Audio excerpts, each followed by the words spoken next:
पुणे महापालिका आयुक्तांच्या model colony येथील सरकारी बंगल्यातून जवळपास 20 लाख रुपयांच्या साहित्यांची चोरी झाल्याची गंभीर घटना पुढे आलेली आहे। जवळपास 45 वस्तू ज्या आहेत या बंगल्यामधून गायब झाल्याची गंभीर घटना जी आहे ती पुढे आलेली आहे।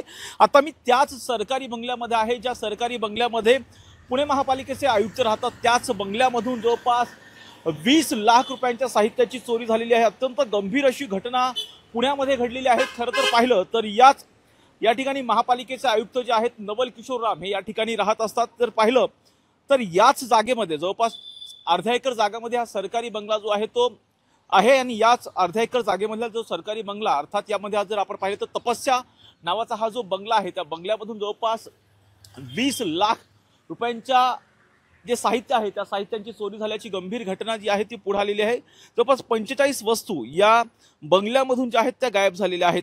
या ठिकाणी जर आपण पाहिलं तर 24 तास सुरक्षा रक्षक असतात, त्याचबरोबर सीसीटीव्ही कॅमेरे असून सुद्धा या बंगल्यामधून एसी असेल, टीव्ही, झुंबर, पितळी, दिवे, वॉकी टॉकीज आणि इतर महागड्या वस्तू या बंगल्यामधून ज्या आहेत त्या गायब झाल्याचं पाहायला मिळतंय।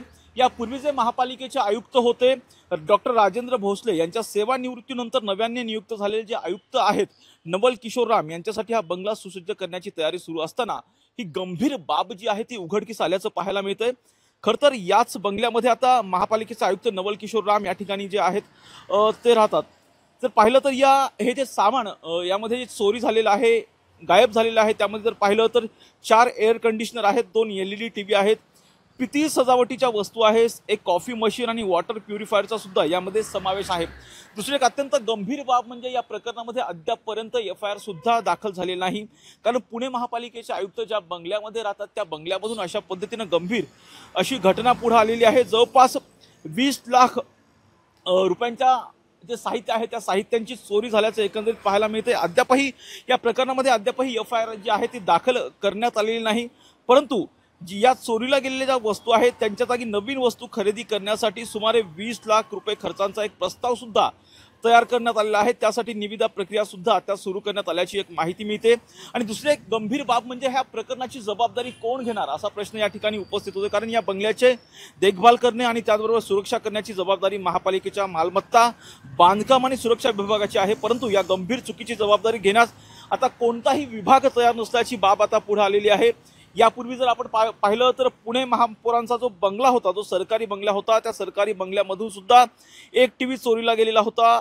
त्यावेळी सुद्धा हे प्रकरण प्रचंड गाजलेलं होतं। आता या प्रकरणामधील आरोपी हा जो सरकारी बंगला चोरीला गेलेला होता त्या प्रकरणातील आरोपी अद्याप सुद्धा सापडलेला नाही। एवढ्या उच्च आणि सुरक्षित सरकारी बंगल्यातून अत्यंत महागड्या वस्तू चोरीला जाणं ही अत्यंत गंभीर बाब आहे असं समजल्या जाते। खरं तर आता जर पाहिलं तर यापूर्वी डॉक्टर राजेंद्र भोसले याच बंगल्यामध्ये राहत होते। आता जे नवनियुक्त जे आयुक्त आहेत नवल किशोर राम ते ह्या बंगल्यामध्ये आता राहत आहेत, परंतु आता जर पाहिलं तर जवळपास 20 लाख रुपयांचं साहित्य या बंगल्यामधून चोरी गेल्याची धक्कादायक बाब पुढे आलेली आहे।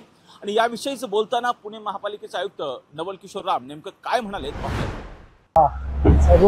सर एक तक्रार प्राप्त आहे, काही तुम्ही यायच्या आधी या बंगल्याबद्दल काही साहित्य गेलेलं आहे, चोरीला गेलंय, कोण घेऊन गेलंय, काय सगळं तक्रार? नाही बघा, मी स्पष्ट सांगतो, 2 महिन्यांपूर्वी आयुक्त तिथून गेले राजेंद्र भोसले साहेब, आणि असं कुठलाही माहिती जे काही असं एस्टॅब्लिश्ड इन्फॉर्मेशन नाही आहे, एक्झॅक्टली काय माहिती आहे कोणाला म्हणजे बरोबर हे नाही आहे, त्या आधारे त्यांना इनडायरेक्टली बदनाम करणे हे चुकीचं आहे। बिकॉज मी तुम्हाला एक गोष्टी सांगतो, या बंगल्याला काय होता आम्हाला काहीच माहिती नाही। आम्ही जेव्हा इथे आलो आमच्याकडे भरपूर साहित्य होतं, कारण मी 9 वर्ष राहिलेलं आहे जिल्हाधिकारी म्हणून, तसंच दिल्लीमध्ये आमच्याकडे इतकं सामान आहे की हे सगळे हे आमच्या घरामध्ये झाला सेट। थोडाफार काही आवश्यकताप्रमाणे किचनचं काम, काही हॉलचं काम आम्ही करून घेतलं। माझं काय म्हणणं आहे की जर सामान इथून निघून गेला असेल तर कुठे गेला त्याचं कुणालाही काही माहीत नाही। शेवटी याच्यामध्ये जबाबदार जे आहे आपले भवन विभागचे जे काही अभियंता ज्यांच्यावर देखरेखची जबाबदारी ते जबाबदार आहेत। मी काही पूर्वीचे आयुक्त किंवा आताचे आयुक्त किंवा हे सगळे विषयच नाही। ज्या माणसावर या भवनाची जबाबदारी आहे त्याच्या मेंटेनन्सची त्यांना सांगायला पाहिजे ना की आपण किती सामान आणले होते, त्याचं रेकॉर्ड कुठे आहे, ते कुठे गेला, हाच विषय आहे आणि त्याची चौकशी मी करतो आता बरोबर। सीसीटीव्ही पण आपल्या इथे लागले, मग त्याच्यामध्ये ते नाही ठीक आहे ना, मी त्याच्या एक चौकशी करून नक्कीच माहिती देतो. पण पण सर, विद्युत विभागाने जे आहे ते इतर साहित्य आणि इतर साहित्यासाठी 20 लाखाची निविदाची प्रक्रिया सुरू केली आहे. निविदाची प्रक्रिया असा जी आहे ती मा- साहित्य गेलं नवीन म्हणून केली का? नवीन नवीन नाही साहित्य ऐका ना, घेत आहेत. नवीन आता जेव्हा मी जॉईन झालो असा कुठलाही असा सामान घेतला नाही ज्यासाठी निविदाची गरज आहे आणि 20 लाखच्या निविदा ते मी विचारतो नेमके काय त्यांनी 20 लाखचं सामान घेतला. मी हे सगळे आज चौकशी सर प्रश्न तुमच्यावर अपेक्षा आहे पुणेकरांची हा, हा. की ही पारदर्शकता पाहिजे ना. हे म्हणतात विद्युत विभागाची जबाबदारी नाही, महापालिका भवन म्हणतात आमची मी नाही. करतो बरोबर. नेमकं या बघा सगळ्या कसं आहे हा. कसं आहे इथे आपल्या प्रशासकीय कामकाजामध्ये बरेच ठिकाणी प्रॉब्लेम्स आहे. हा पण एक नवीनच प्रॉब्लेम समोर आला ते मी करतो बरोबर. Okay sir, thank you. घ्या परदेशात भरारी, तेही सर्वसामान्यांना परवडणारी. 1 रुपया भरा आणि थायलंडमध्ये फिरा. सचिन इंटरनॅशनल घेऊन आले आहेत जगातली सर्वात स्वस्त परदेश टूर. पूर्ण 5 दिवसांचं पॅकेज आता फक्त 32,999 रुपयांमध्ये.